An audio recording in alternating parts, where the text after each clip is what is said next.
Hey guys, today I want to share some of my favorite tools for game development and how I actually use them in my day-to-day workflow. I've been working with Unity now for over 15 years, and along the way I've tested a lot of tools, frameworks, and systems. Some were awesome, some not so much.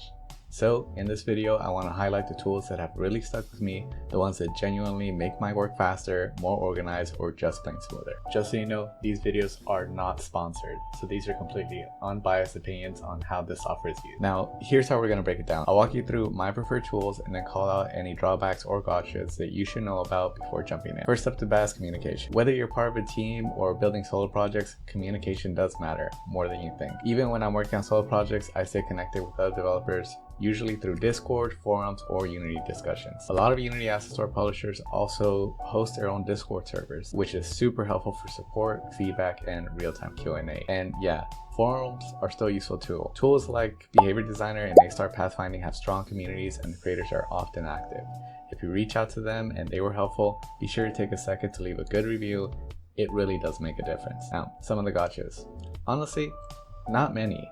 If you're looking for something niche, like a very specific bot, it might take a little searching, but odds are someone's built it already. And if not, you can always build your own too. Now, next is Unity.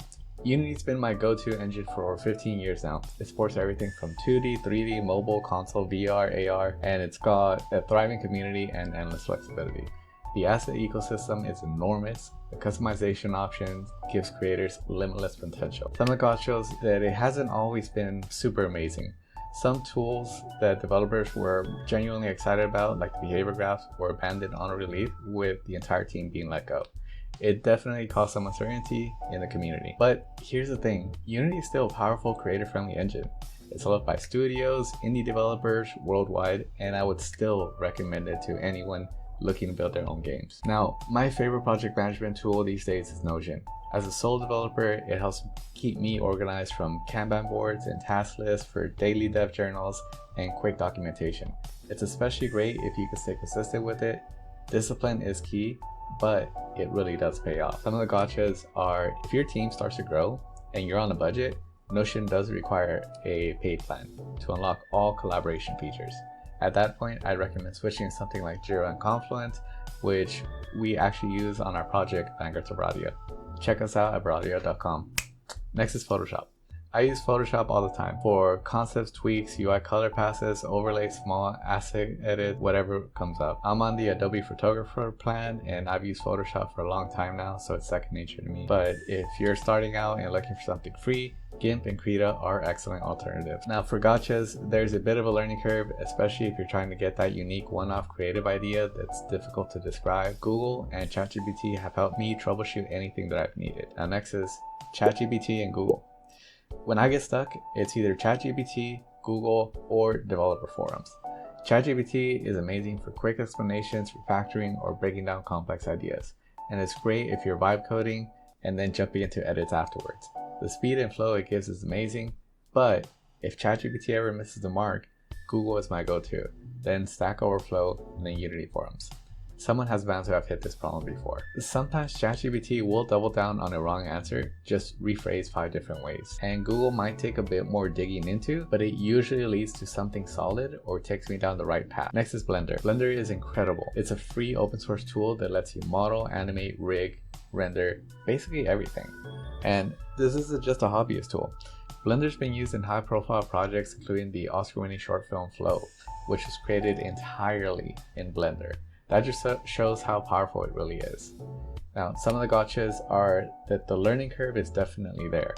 But even if you're a beginner, there are amazing YouTubers like Grant Abit and Blender Guru and many others who can guide you through the basics and beyond. Now, next is Unity Asset Store. The Unity Asset Store is one of my favorite resources. Whether it's prototyping projects, VFX shaders, UI kits, it is a huge time saver. You can plug in pre-built systems, test out ideas faster, or just speed up parts of your development that would normally take days or weeks. Plus the variety is incredible. There's something for almost every genre and project type, and many of the creators are super responsive and active in their communities. Some of the gotchas is most of the tools and assets are geared towards Unity. If you use a different kind of engine, you can also check out fab.com, which has a variety of assets for both Unity, Unreal, and sometimes even more. Next is version control. For version control, I use Git and GitHub Desktop. Git is a powerful source control engine that has been around for years and trusted by many engineers and game developers worldwide. And it also integrates nicely with Unity Cloud Build.